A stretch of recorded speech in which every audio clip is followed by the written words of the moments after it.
دیکھیے یہ تو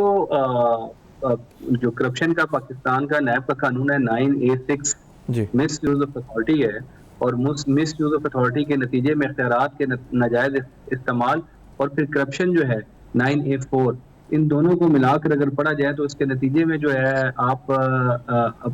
وہ اپنے اختیارات کو غلط طریقے سے استعمال کرتے ہوئے کسی کو فائدہ دیتے ہیں، کسی کو منفعت دیتے ہیں، تو یہ جرم ہے پاکستان کی. یہ پاکستان کا ہر شہری جانتا ہے. پاکستان میں اب تو اتنی اویئرنیس ہو گئی ہے کہ اتنے عرصے سے جو کرپشن کے کیسز لوگوں پر بن رہے ہیں کہ وہ ساری کی ساری دیکھیں ہیرا پھیری ہی اس میں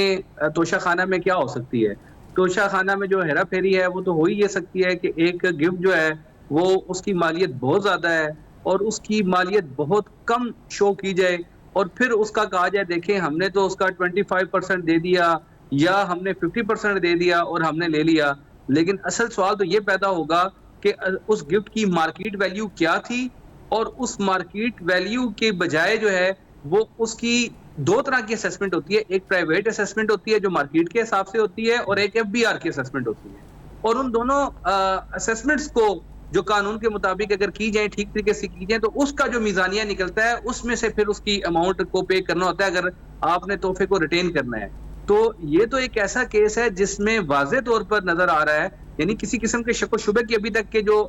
ریکارڈ آیا ہے اس میں کوئی گنجائش نہیں ہے کہ ایک بہت قیمتی